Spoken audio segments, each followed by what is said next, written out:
Hi friends, ಎಲ್ಲರಿಗೂ ನಮಸ್ಕಾರ. BSF ನಲ್ಲಿ ಅಂದ್ರ ಬಾರ್ಡರ್ ಸೆಕ್ಯೂರಿಟಿ ಫೋರ್ಸ್ ನಲ್ಲಿ ಖಾಲಿ ಇರುವ ಕಾನ್ಸ್ಟೇಬಲ್ ಟ್ರೇಡ್ಸ್ಮ್ಯಾನ್ ಹುದ್ದೆಗಳ ನೇಮಕಾತಿಗಾಗಿ ಅಧಿಸೂಚನೆ ಹೊರಡಿಸಿರುವಂತದ್ದು. ಅಧಿಸೂಚನೆಯ ಸಂಪೂರ್ಣ ಮಾಹಿತಿ ಈ ವಿಡಿಯೋದೊಳಗಿರುತ್ತೆ, ಹಾಗಾಗಿ ವಿಡಿಯೋ ಕೊನೆ ತನಕ ನೋಡ್ರಿ. ಟ್ರೇಡ್ಸ್ಮ್ಯಾನ್ ಅಂತಂದ್ರೆ ವೃತ್ತಿಪರ ಕಾರ್ಮಿಕ ಸ್ನೇಹಿತರೆ. ಓಕೆ ರೀ, ಈ ಹುದ್ದೆಗಳಿಗೆ ಪುರುಷ ಮತ್ತು ಮಹಿಳೆಯರು ಇಬ್ರು ಅರ್ಜಿ ಸಲ್ಲಿಸಬಹುದು. ಪುರುಷ ಮತ್ತು ಮಹಿಳಾ ಇಬ್ರು ಅಭ್ಯರ್ಥಿಗಳು ಅರ್ಜಿ ಸಲ್ಲಿಸಬಹುದು. ಪುರುಷ ಅಭ್ಯರ್ಥಿಗಳಿಗೆ 3406 ಹುದ್ದೆಗಳ ಮೀಸಲಿರುವಂತದ್ದು, ಮಹಿಳಾ ಅಭ್ಯರ್ಥಿಗಳಿಗೆ 182 ಹುದ್ದೆಗಳ ಮೀಸಲಿರುವಂತದ್ದು. ಈ ಹುದ್ದೆಗಳಿಗೆ ಇಲ್ಲೊಂದು ಅಫೀಸಿಯಲ್ ವೆಬ್ಸೈಟ್ ಕೊಟ್ಟಾರ ನೋಡ್ರಿ. ಈ ಅಫೀಸಿಯಲ್ ವೆಬ್ಸೈಟ್ಗೆ ಹೋಗಿ ಆನ್ಲೈನ್ ಮುಖಾಂತರ ಅರ್ಜಿ ಸಲ್ಲಿಸಬೇಕು. ಅರ್ಜಿ ಸಲ್ಲಿಸ್ಲಕ್ ಪ್ರಾರಂಭ ದಿನಾಂಕ ಜುಲೈ 25, 2025. ಅರ್ಜಿ ಸಲ್ಲಿಸ್ಲಕ್ ಕೊನೆಯ ದಿನಾಂಕ ಆಗಸ್ಟ್ 23, 2025 ಆಗಿರ್ತದೆ. Next, window for online application form correction ಅಂದ್ರೆ ಆನ್ಲೈನ್ ಅಪ್ಲಿಕೇಶನ್ ಸಬ್ಮಿಟ್ ಮಾಡಿದ್ರೊಳಗೆ ಏನಾದರೂ ಬೈ ಮಿಸ್ಟೇಕ್ ಆಗಿ ತಪ್ಪಾದ ಮಾಹಿತಿಯೊಂದಿಗೆ ಅಪ್ಲಿಕೇಶನ್ ಸಬ್ಮಿಟ್ ಮಾಡಿದ್ರಿ ಅಂತ ತಿಳ್ಕೊಳ್ರಿ. ಆ ಅಪ್ಲಿಕೇಶನ್ಗೆ ಮತ್ತೊಮ್ಮೆ ಕರೆಕ್ಷನ್ ಮಾಡಕ್ಕೆ ಕಾಲಾವಕಾಶ ನೀಡಲಾಗ್ತದೆ. ಅಪ್ಲಿಕೇಶನ್ ಯಾವಾಗ ಕರೆಕ್ಷನ್ ಮಾಡಬಹುದು ಅಂತಂದ್ರೆ 24/8/2025 ಅಂದ್ರೆ ಆಗಸ್ಟ್ 24, 2025 ಆಗಸ್ಟ್ 26, 2025 ಅಂದ್ರೆ 3 ದಿನಗಳ ಕಾಲಾವಕಾಶ ಕೊಡ್ತಾರ್ರಿ. ಈ 3 ದಿನಗಳಲ್ಲಿ ನಿಮ್ಮ ಅಪ್ಲಿಕೇಶನ್ ನಲ್ಲಿ ಆಗಿರುವಂತ ಯಾವುದೇ ತಪ್ಪನ್ನ ತಿದ್ದುಪಡಿ ಮಾಡಿ ಮತ್ತೊಮ್ಮೆ ಅಪ್ಲಿಕೇಶನ್ ಅನ್ನ ಸಬ್ಮಿಟ್ ಮಾಡಬಹುದು. ನೆಕ್ಸ್ಟ್, ಯಾವ ವಿಧದ ಟ್ರೇಡ್ಸ್ಮ್ಯಾನ್ ಹುದ್ದೆಗಳು ಖಾಲಿ ಅದಾವ ಅಂತ ಅನ್ನೋದ್ರ ಬಗ್ಗೆ ನೋಡೋದಾದ್ರೆ ಕಾರ್ಪೆಂಟರ್, ಇದು ಎಲ್ರಿಗೂ ಗೊತ್ತೈತಿ ಕಾರ್ಪೆಂಟರ್ ಅಂದ್ರೆ ಏನಂತ. Next, plumber, painter, electrician, pump operator. Pump operator ಅಂತಂದ್ರೆ ನೀರು ಬಿಡೋರ್ ಸ್ನೇಹಿತರೆ, ಪಂಪ್ ಯಂತ್ರ ಚಾಲಕ ಅಂತ ಬರ್ತದ. ಇದು ಏನಂತಂದ್ರೆ ಇಲ್ಲಿ ಈ ಪಂಪ್ ಆಪರೇಟರ್ದು ವರ್ಕ್ ಏನು ಅಂತಂದ್ರ ನೀರು ಬಿಡುವುದು, ಆಮೇಲೆ ಪಂಪ್ಗಳನ್ನ ನಿರ್ವಹಣೆ ಮಾಡೋದು, ಮೇಂಟೈನ್ ಮಾಡುವುದು, ಆಮೇಲೆ ಅದು ವಾಟರ್ ಸಪ್ಲೈ ಮೋಟರ್ ಇರ್ತದಲ್ರಿ, ಆ ಮೋಟರ್ ಅನ್ನ ನೋಡ್ಕೊಂಡು ಹೋಗೋದು, ಆಮೇಲೆ ಸಣ್ಣ ಪುಟ್ಟ ಏನಾದರೂ ವಾಟರ್ ಸಪ್ಲೈ ಮಾಡೋದ್ರಲ್ಲಿ ಪ್ರಾಬ್ಲಮ್ ಆದವು ಅಂತಂದ್ರೆ ಆ ಪ್ರಾಬ್ಲಮ್ ಅನ್ನ ಸಾಲ್ವ್ ಮಾಡೋದು. ನೆಕ್ಸ್ಟ್, ಎಮರ್ಜೆನ್ಸಿ ಸಿಚುವೇಶನ್ದೊಳಗೆ ವಾಟರ್ ಸಪ್ಲೈ ಮಾಡಕ್ಕೆ ರೆಡಿ ಇಟ್ಕೊಳ್ಳೋದು. ಈ ರೀತಿಯ ವಾಟರ್ ಸಪ್ಲೈಗೆ ಸಂಬಂಧಿಸಿದಂತ ವರ್ಕ್ ಇರ್ತದೆ ಸ್ನೇಹಿತರೆ. ನೆಕ್ಸ್ಟ್, ಅಪ್ಹೋಲ್ ಸ್ಟಾರ್ ಅಂತ ಐತಿ. ಅಪ್ಹೋಲ್ ಸ್ಟಾರ್ ಅಂತಂದ್ರೆ ಮಿಲಿಟರಿ ಜೀಪ್ ಆಗಿರಬಹುದು, ಆಮೇಲೆ ಮಿಲಿಟರಿ ವಾಸ ಮಾಡ್ತಕ್ಕಂಥ ಕ್ವಾರ್ಟರ್ಸ್ದೊಳಗಿರುವಂತ ಗಾದಿಗಳಾಗಿರ್ಬೋದು, ಅವೆಲ್ಲ ರಿಪೇರಿ ಮಾಡುವುದು ಸ್ನೇಹಿತರೆ. ಈ ರೀತಿಯ ವರ್ಕ್ ಇವ್ರದಿರ್ತದೆ. ನೆಕ್ಸ್ಟ್, ಕಾಬ್ಲರ್ ಅಂತಂದ್ರೆ ಚಮ್ಮಕಾರ ಅಂತ ಕರೀತಾರೆ ಸ್ನೇಹಿತರೆ. ಕಾಬ್ಲರ್ಗೆ ಚಮ್ಮಕಾರ ಅಂತ ಕರೀತಾರೆ. ಕಾಬ್ಲರ್ದ ಕೆಲಸ ಏನಂತಂದ್ರೆ ಪಾಲಿಶಿಂಗ್ ಅಪ್, ಶೂಗಳನ್ನ ಪಾಲಿಶ್ ಮಾಡೋದು, ಆಮೇಲೆ ಲೆದರ್ ಅನ್ನ ಕಟ್ಟಿಂಗ್ ಮಾಡಿ ಅವುಗಳ ಮೂಲಕ ಬೂಟ್ ಅನ್ನ ರೆಡಿ ಮಾಡೋದು. ಈ ರೀತಿಯ ಚಪ್ಪಲಿ ಹೊಲಿಯುವುದು ಅಥವಾ ಶೂಗಳನ್ನ ಹೊಲಿಯುವಂತ ಕೆಲಸ ಇವ್ರದಿರ್ತದೆ. ನೆಕ್ಸ್ಟ್, ಟೇಲರ್ ಅಂತ ಗೊತ್ತೈತಿ. ನೆಕ್ಸ್ಟ್, ವಾಷರ್ ಮ್ಯಾನ್, ಬಟ್ಟೆಗಳನ್ನ ವಾಶ್ ಮಾಡೋದು ಅಂದ್ರೆ ಬಟ್ಟೆಗಳನ್ನ ತೊಳೆಯೋದು ಕೆಲಸ. ನೆಕ್ಸ್ಟ್, ಬಾರ್ಬರ್, ಕಟ್ಟಿಂಗ್ ಮಾಡೋದು. ನೆಕ್ಸ್ಟ್, ಸ್ವೀಪರ್ ಅಂತಂದ್ರೆ ಕಸ ಗುಡಿಸೋದು ಸ್ನೇಹಿತರೆ. ಸ್ವೀಪರ್ದ ಕೆಲಸ ಏನ್ರಿ ಕಸ ಗುಡಿಸೋದು. ನೆಕ್ಸ್ಟ್, ಖೋಜಿ ಅಂತಂದ್ರೆ ಜಾಡು ಹಿಡಿಯುವ ತಜ್ಞ ಅಂತದ. ಅಂದ್ರೆ ಏನಾದ್ರೂ ಅನುಮಾನಾಸ್ಪದ ಚಲನೆ ನಡೀತಾ ಇತ್ತು ಅಥವಾ ಬಾರ್ಡರ್ ಇಂದ ಯಾರಾದ್ರೂ ಕ್ರಾಸ್ ಮಾಡಿ ನಮ್ಮ ದೇಶದೊಳಗೆ ಬರ್ತಾ ಇದ್ರಿ ಅಂತಂದ್ರೆ ಅಂಥವ್ರನ್ನ ಕಂಡುಹಿಡಿಯುವುದು, ಅಥವಾ ಸ್ಮಗ್ಲಿಂಗ್ ಮಾಡೋದು ಏನಾದ್ರೂ ಕಂಡು ಬಂತಂದ್ರೆ ಅಂಥವ್ರನ್ನ ಕಂಡುಹಿಡಿಯುವುದು. ಈ ರೀತಿಯ ವರ್ಕ್ ಅನ್ನ ಇವ್ರು ಮಾಡೋದಿರ್ತಾರೆ ಸ್ನೇಹಿತರೆ. ಇವರಿಗೆ ಅದರದ್ದೇ ಆಗಿರುವಂತಹ ಕಾರ್ಯಕ್ಕೆ ಸಂಬಂಧಿಸಿದಂತ ಟ್ರೈನಿಂಗು ಕೂಡ ಒದಗಿಸ್ತಾರ. ಈ ರೀತಿಯ ಟ್ರೇಡ್ಸ್ಮ್ಯಾನ್ ಹುದ್ದೆಗಳು ಖಾಲಿ ಇರುವಂತದ್ದು. ನೆಕ್ಸ್ಟ್, ವೇತನ ಶ್ರೇಣಿ ಬಗ್ಗೆ ನೋಡೋದಾದ್ರೆ ಅಂದ್ರೆ ಈ ಹುದ್ದೆಗಳಿಗೆ ಸೆಲೆಕ್ಟ್ ಆದ್ಮೇಲೆ ಪೇಮೆಂಟ್ ಎಷ್ಟಿರ್ತದ ಅಂತ ಅನ್ನೋದ್ರ ಬಗ್ಗೆ ನೋಡೋದಾದ್ರೆ ಪ್ರತಿ ತಿಂಗಳಿಗೆ 21,700 ರೂಪಾಯಿ ಬೇಸಿಕ್ ಪೇಮೆಂಟ್ ಇರುವಂತದ್ದು. ಇದ್ರ ಮೇಲೆ ಇನ್ ಅಡಿಷನ್ ಆಗಿ ಅಲವೆನ್ಸಸ್ಗಳು ಕೂಡ ನೀಡಲಾಗ್ತದೆ. ಅಲವೆನ್ಸಸ್ ಎಲ್ಲ ಸೇರಿದ್ರೆ ಒಂದು 35,000 ರೂಪಾಯಿ ತನಕ ಪೇಮೆಂಟ್ ನಿಮ್ ಕೈಗೆ ಸಿಗಬಹುದು.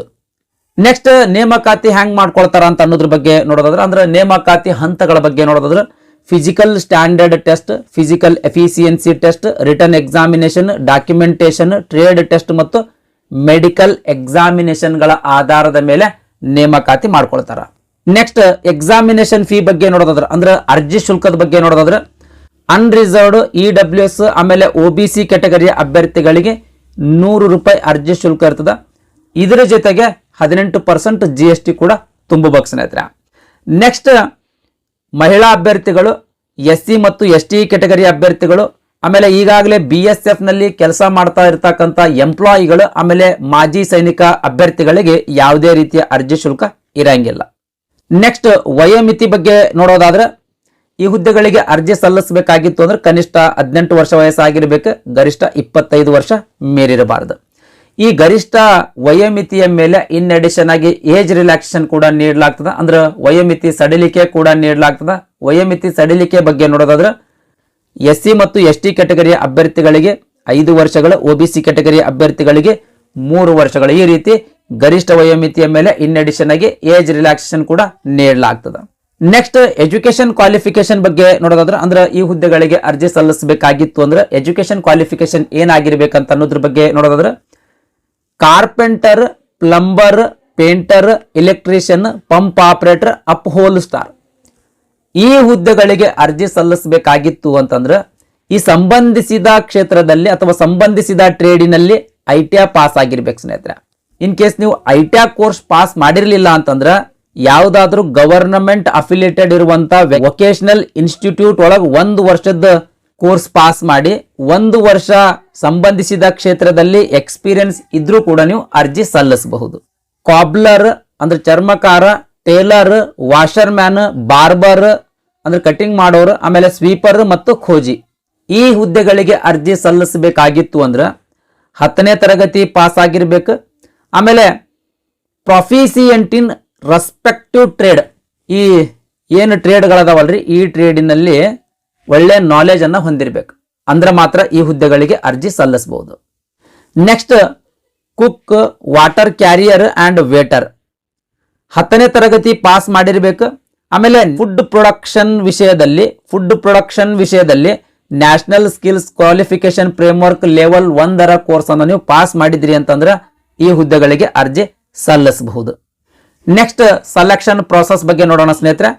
ಮೊದಲನೇದಾಗಿ ಫಿಸಿಕಲ್ ಸ್ಟ್ಯಾಂಡರ್ಡ್ ಟೆಸ್ಟ್ ಒಳಗೆ ಪುರುಷ ಅಭ್ಯರ್ಥಿಗಳದ ಹೈಟ್ ನೋಡ್ರಿ 165 ಸೆಂಟಿಮೀಟರ್ ನಿಮ್ದು ಎತ್ತರ ಇರಬೇಕು. ಚೆಸ್ಟ್ 75 ಸೆಂಟಿಮೀಟರ್ ಚೆಸ್ಟ್ ಇರಬೇಕು. ಎದೆ ಹಿಗ್ಗಿಸಿದಾಗ 5 ಸೆಂಟಿಮೀಟರ್ ಎಕ್ಸ್ಪಾನ್ಷನ್ ಆಗಿ 80 ಸೆಂಟಿಮೀಟರ್ ಬರುವಂಗಿರ್ಬೇಕು.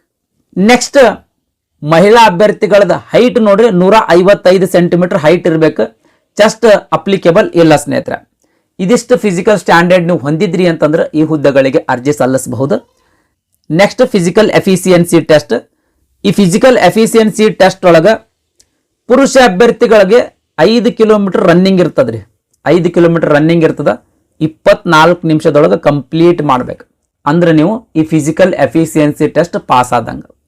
ಇನ್ನು ಮಹಿಳಾ ಅಭ್ಯರ್ಥಿಗಳಿಗೆ 1.6 ಕಿಲೋಮೀಟರ್ ರನ್ನಿಂಗ್ ಇರ್ತದ. 8.5 ನಿಮಿಷದೊಳಗೆ ಕಂಪ್ಲೀಟ್ ಮಾಡ್ಬೇಕು. ಓಕೆ ರೀ. ಈ ಫಿಸಿಕಲ್ ಎಫಿಸಿಯನ್ಸಿ ಟೆಸ್ಟ್ ನೀವು ಪಾಸ್ ಆದ್ರಿ ಅಂತಂದ್ರೆ ನೆಕ್ಸ್ಟ್ ರಿಟರ್ನ್ ಎಕ್ಸಾಮ್ ಇರ್ತದ್ರಿ. ಸೆಕೆಂಡ್ ಫೇಸ್ ಆಫ್ ಎಕ್ಸಾಮಿನೇಷನ್ ಅಂದ್ರೆ ರಿಟರ್ನ್ ಎಕ್ಸಾಮಿನೇಷನ್. ಫಸ್ಟ್ ಫೇಸ್ ಒಳಗೆ physical standard test, physical efficiency test ತಗೊಳ್ತಾರ. ಅವೆರಡರಲ್ಲಿಯೂ ಕ್ವಾಲಿಫೈ ಆದ್ರಿ ಅಂತಂದ್ರೆ second phase of examination eligible ಮಾಡ್ತಾರ. ಇಲ್ಲಿ ರಿಟರ್ನ್ ಎಕ್ಸಾಮಿನೇಷನ್ ಇರ್ತದ್ರಿ, ಅಂದ್ರೆ ಒಂದು ಎಕ್ಸಾಮ್ ಇರ್ತದ. 100 ಮಾರ್ಕ್ಸ್ ಇಂದ ಎಕ್ಸಾಮ್ ಇರುವಂತದ್ದು. ಈ ಎಕ್ಸಾಮ್ದೊಳಗೆ ಆಬ್ಜೆಕ್ಟಿವ್ ಟೈಪ್ ಕ್ವಶನ್ಸ್ ಗಳಿರ್ತಾವ. ಅಂದ್ರೆ ಪ್ರತಿ ಪ್ರಶ್ನೆಗೆ 4 ಆಪ್ಷನ್ ಗಳಿರ್ತಾವ. ಅದರೊಳಗೆ ಒಂದು ಸರಿಯಾದ ಉತ್ತರ ಇರ್ತದ. ಆ ಉತ್ತರ ಟಿಕ್ ಮಾಡೋದಿರ್ತದ. ಈ ಎಕ್ಸಾಮ್ ಇಂಗ್ಲಿಷ್ ಮತ್ತು ಹಿಂದಿ ಭಾಷೆ ಒಳಗೆ ಇರುವಂತದ್ದು. ಕನ್ನಡ ಭಾಷೆ ಒಳಗೆ ಎಕ್ಸಾಮ್ ಇರಂಗಿಲ್ಲ. ಮೋಸ್ಟ್ ಇಂಪಾರ್ಟೆಂಟ್ ರೀ, ಈ ಎಕ್ಸಾಮ್ ಇಂಗ್ಲಿಷ್ ಮತ್ತು ಹಿಂದಿ ಭಾಷೆ ಒಳಗೆ ಇರ್ತದೆ. 4 ಭಾಗಗಳಲ್ಲಿ ಕ್ವಶನ್ ಪೇಪರ್ ಅನ್ನ ಡಿವೈಡ್ ಮಾಡಲಾಗಿರ್ತದೆ. ಜನರಲ್ ಅವೇರ್ನೆಸ್ ಅಥವಾ general knowledge of elementary mathematics, analytical aptitude and ability to observe the distinguished patterns, ಆಮೇಲೆ basic knowledge of the candidate in English or Hindi. ಈ ರೀತಿ 4 ಭಾಗಗಳಲ್ಲಿ ಕ್ವಶನ್ ಪೇಪರ್ ಅನ್ನ ಡಿವೈಡ್ ಮಾಡಲಾಗಿರ್ತದೆ. ಪ್ರತಿ ಭಾಗಗಳಿಂದ 25 ಪ್ರಶ್ನೆಗಳು ಕೇಳ್ತಾರೆ. ಅಂದ್ರೆ 4 ವಿಷಯಗಳ ಆಧಾರದ ಮೇಲೆ ಕ್ವಶನ್ ಪೇಪರ್ ಡಿವೈಡ್ ಮಾಡಲಾಗಿರ್ತದೆ. ಪ್ರತಿ ವಿಷಯದ ಮೇಲೆ 25 ಪ್ರಶ್ನೆಗಳು ಕೇಳ್ತಾರೆ. ಅಂದ್ರೆ ಪ್ರತಿ ಪ್ರಶ್ನೆಗೆ 1 ಅಂಕ ಅಂತ ನಿಗದಿಪಡಿಸಲಾಗಿರ್ತದೆ. ಅಂದ್ರೆ 25 ಪ್ರಶ್ನೆಗೆ 25 ಅಂಕಗಳು. ಈ ರೀತಿ 100 ಮಾರ್ಕ್ಸ್ ಎಕ್ಸಾಮ್. 2 ತಾಸು ಸಮಯಾವಕಾಶ ಇರ್ತದೆ. ಈ ಎಕ್ಸಾಮ್ 2 ತಾಸೊಳಗೆ ಬಿಡಿಸ್ಬೇಕು. ಈ ಎಕ್ಸಾಮ್ದೊಳಗೆ ಅತಿ ಹೆಚ್ಚು ಅಂಕ ಗಳಿಸಿರ್ತಕ್ಕಂಥ ಅಭ್ಯರ್ಥಿಗಳನ್ನ ಮಾತ್ರ ನೇಮಕಾತಿ ಮಾಡ್ಕೊಳ್ತಾರೆ. ಆದ್ರೆ ಇನ್ನೂ ಕೆಲವು ಕ್ವಾಲಿಫೈಯಿಂಗ್ ಎಕ್ಸಾಮ್ ಬರ್ತಾವ್ರಿ. ಯಾವ್ಯಾವ್ರಿ qualifying exam? Third phase of examination ಇರ್ತದೆ. ಇದರೊಳಗೆ ಡಾಕ್ಯುಮೆಂಟ್ ವೆರಿಫಿಕೇಶನ್ ಮಾಡ್ತಾರೆ. ನಿಮ್ಮ ಎಲ್ಲ ಒರಿಜಿನಲ್ ಡಾಕ್ಯುಮೆಂಟ್ಸ್ಗಳ ಚೆಕ್ ಮಾಡ್ತಾರೆ. ಅಂದ್ರೆ SLC ಮಾರ್ಕ್ಸ್ ಕಾರ್ಡ್ ಆಗಿರಬಹುದು, ಇಲ್ಲಿ ಸಂಬಂಧಿಸಿದ ಟ್ರೇಡಿನಲ್ಲಿ ಐಟಿಐ ಪಾಸ್ ಆಗಿರ್ತಕ್ಕಂಥ ಸರ್ಟಿಫಿಕೇಟ್ ಆಗಿರಬಹುದು, ಆಮೇಲೆ ಟ್ರೇಡ್ ಸರ್ಟಿಫಿಕೇಟ್ ಆಗಿರಬಹುದು, ನೆಕ್ಸ್ಟ್ ಡೊಮಿಸಿಯಲ್ ಸರ್ಟಿಫಿಕೇಟ್ ಆಗಿರ್ಬೋದು, ಅಂದ್ರೆ ನಿವಾಸಿ ಪ್ರಮಾಣ ಪತ್ರ ಆಗಿರ್ಬೋದು. ಈ ರೀತಿಯ ಡಾಕ್ಯುಮೆಂಟ್ಗಳಲ್ಲಿ ವೆರಿಫೈ ಮಾಡ್ತಾರೆ ಸ್ನೇಹಿತರೆ. ಇದಾದ್ಮೇಲೆ ಟ್ರೇಡ್ ಟೆಸ್ಟ್ ಅಂತ ತಗೊಳ್ತಾರೆ. ಇವೆಲ್ಲ ಕ್ವಾಲಿಫೈಯಿಂಗ್ ಎಕ್ಸಾಮ್ ಸ್ನೇಹಿತರೆ. ಈ ಟ್ರೇಡ್ ಟೆಸ್ಟಿನಲ್ಲಿಯೂ ನೀವು ಪಾಸ್ ಆಗಲೇಬೇಕು ಸ್ನೇಹಿತರೆ. ಟ್ರೇಡ್ ಟೆಸ್ಟ್ ನೋಡ್ರಿ, carpenter, plumber, painter, electrician, pump operator, up hole star, ಈ ಹುದ್ದೆಗಳಿಗೆ ಯಾವುದೇ ರೀತಿಯ ಟ್ರೇಡ್ ಟೆಸ್ಟ್ ಇರಂಗಿಲ್ಲ ಸ್ನೇಹಿತರೆ. Next in cobbler, tailor, washerman, barber, sweeper, ಖೋಜಿ, ಈ ಹುದ್ದೆಗಳಿಗೆ ಟ್ರೇಡ್ ಟೆಸ್ಟ್ ಇರ್ತದ. ಕಾಬ್ಲರ್ ಅಂದ್ರೆ ಚರ್ಮಕಾರ ಅಥವಾ ಚಮ್ಮಕಾರ. ಈ ಟ್ರೇಡ್ ಟೆಸ್ಟ್ ನೊಳಗ ಏನ್ ಟೆಸ್ಟ್ ಮಾಡ್ತಾರೆ? ಪಾಲಿಶಿಂಗ್ ಆಫ್ ಶೂಗಳನ್ನ ಪಾಲಿಶ್ ಮಾಡಕ್ ಹಚ್ತಾರ. ನೆಕ್ಸ್ಟ್ ಹ್ಯಾಂಡಲಿಂಗ್ ಆಫ್ ಟೂಲ್ಸ್, ಆ ಪಾಲಿಶ್ ಮಾಡಿರ್ತಕ್ಕಂಥ ಏನ್ ಸಾಮಾನುಗಳಿರ್ತಾವ್ರ ಅವನ್ನ ಯಾವ ರೀತಿ ಮೇಂಟೈನ್ ಮಾಡ್ತೀರಿ ಅಂತ ನೋಡ್ತಾರೆ. ನೆಕ್ಸ್ಟ್ ಕಟ್ಟಿಂಗ್ ಆಫ್ ಲೆದರ್ ಅನ್ನ ಕಟ್ ಮಾಡಕ್ ಹಚ್ತಾರ. Next repair and stitching of ಶೂಗಳನ್ನ ರಿಪೇರ್ ಮಾಡೋದಕ್ಕೆ, ಆಮೇಲೆ ಶೂಗಳಿಗೆ ಸ್ಟಿಚ್ ಹಾಕೋದಕ್ಕೆ ಅಂದ್ರೆ ಹೊಲಿಯಕ್ಕೆ ಹಚ್ಚುತ್ತಾರೆ. ಈ ರೀತಿಯ ಟೆಸ್ಟ್ ಇರ್ತದೆ ಸ್ನೇಹಿತರೆ. ಇದರಲ್ಲಿ ನೀವು ಪಾಸ್ ಆಗಬೇಕು. ನೆಕ್ಸ್ಟ್ ಟೇಲರ್ ಅಂತಂದ್ರೆ ಮೆಜರ್ಮೆಂಟ್ ತಗೋದು, ಅಂದ್ರೆ ಬಟ್ಟೆ ಅಳತೆ ತಗೊಳ್ಳೋದು, ಬಟ್ಟೆ ಕಟಿಂಗ್ ಮಾಡೋದು, ಆಮೇಲೆ ಬಟ್ಟೆಗಳಿಗೆ ಸ್ಟಿಚ್ ಹಾಕೋದು ಅಂದ್ರೆ ಹೊಲಿಗೆ ಹಾಕೋದು, ಈ ರೀತಿಯ ಟೆಸ್ಟ್ ಇರ್ತದೆ. ನೆಕ್ಸ್ಟ್ ವಾಷರ್ ಮ್ಯಾನ್, ಈ ಹುದ್ದೆಗಳಿಗೆ ನೋಡ್ರಿ ಬಟ್ಟೆಗಳು ತೊಳಿಯಾಕ ಹಚ್ತಾರ, ಆಮೇಲೆ ಬಟ್ಟೆಗಳಿಗೆ ಐರನ್ ಮಾಡಕ್, ಆಮೇಲೆ ಖಾಕಿ uniform, cotton uniform, woollen uniform, ಇವುಗಳಿಗೆಲ್ಲನೂ iron ಮಾಡಕ್ ಹಚ್ತಾರ. ಇದೇ ಟೆಸ್ಟ್ ಸ್ನೇಹಿತರೆ. ನೆಕ್ಸ್ಟ್ ಬಾರ್ಬರ್ ಹೇರ್ ಕಟ್ಟಿಂಗ್ ಹೆಂಗ್ ಮಾಡ್ತಾನ, ಸೇವಿಂಗ್ ಹೆಂಗ್ ಮಾಡ್ತಾನ ಅದು ಚೆಕ್ ಮಾಡ್ತಾರ. ನೆಕ್ಸ್ಟ್ ಸ್ವೀಪರ್ಗೆ ಕಸ ಗೂಡ್ಸಕ್ ಹಚ್ತಾರ, ಯಾವ ರೀತಿ ಕ್ಲೀನ್ ಮಾಡ್ತಾರ ಅಂತ ನೋಡ್ತಾರ. ಆಮೇಲೆ ಫ್ಲೋರ್ ಕ್ಲೀನ್ ಮಾಡಕ್ ಹಚ್ತಾರ. ನೆಕ್ಸ್ಟ್ ಖೋಜಿಗೆ ಅಂದ್ರೆ ಫುಟ್ ಪ್ರಿಂಟ್ಸ್ ಟ್ರ್ಯಾಕ್ ಮಾಡಕ್ ಹಚ್ತಾರ. ಈ ರೀತಿಯ ಟೆಸ್ಟ್ ಈ ಟ್ರೇಡ್ ಟೆಸ್ಟ್ ನಲ್ಲಿ ಇರ್ತದೆ. ನೆಕ್ಸ್ಟ್ ಕುಕ್, ವಾಟರ್ ಕ್ಯಾರಿಯರ್, ಆಮೇಲೆ ವೇಟರ್, ಈ ಹುದ್ದೆಗಳಿಗೂ ಕೂಡ ಟ್ರೇಡ್ ಟೆಸ್ಟ್ ಇರಂಗಿಲ್ಲ ಸ್ನೇಹಿತರೆ. ಇನ್ನು ಆದ್ಮೇಲೆ ಮೆಡಿಕಲ್ ಎಕ್ಸಾಮಿನೇಷನ್ ತಗೊಳ್ತಾರ. ನೀವು ಫಿಸಿಕಲಿ ಫಿಟ್ ಅಂತ ಗೊತ್ತಾಯ್ತು ಅಂತ ತಿಳ್ಕೊಡ್ರಿ, ಅಂದ್ರೆ ನಿಮಗೆ ನೇಮಕಾತಿ ಮಾಡ್ಕೊಳ್ತಾರ. Physical standard test, physical efficiency test ನಲ್ಲಿ ಪಾಸ್ ಆಗಬೇಕು. Trade test, document verification, medical test ನಲ್ಲಿ ಪಾಸ್ ಆಗಿ ರಿಟರ್ನ್ ಎಕ್ಸಾಮ್ದೊಳಗೆ ಅತಿ ಹೆಚ್ಚು ಅಂಕ ಗಳಿಸಿದ್ರಿ ಅಂದ್ರೆ ನಿಮಗೆ ನೇಮಕಾತಿ ಮಾಡ್ಕೊಳ್ತಾರ. ನೆಕ್ಸ್ಟ್ ಅರ್ಜಿ ಹ್ಯಾಂಗ್ ಸಲ್ಲಿಸೋದು ಅಂತ ಇಲ್ಲಿ ಇನ್ಸ್ಟ್ರಕ್ಷನ್ ಕೊಟ್ಟಾರ ಸ್ನೇಹಿತರೆ. ನೋಟಿಫಿಕೇಶನ್ ಲಿಂಕ್ ಈ ವಿಡಿಯೋದ ಡಿಸ್ಕ್ರಿಪ್ಷನ್ದಾಗ ಕೊಟ್ಟಿರ್ತೀನಿ. ಆ ಲಿಂಕ್ ಮೇಲೆ ಕ್ಲಿಕ್ ಮಾಡೋದ್ರ ಮೂಲಕ ಈ ಹೌ ಟು ಅಪ್ಲೈ ಅಂತ ಏನು ಇನ್ಸ್ಟ್ರಕ್ಷನ್ ಕೊಟ್ಟರಲ್ರಿ ಅದನ್ನ ಕಂಪ್ಲೀಟ್ ಆಗಿ ಓದಿ ತದನಂತರ ಅರ್ಜಿ ಸಲ್ಲಿಸ್ರಿ.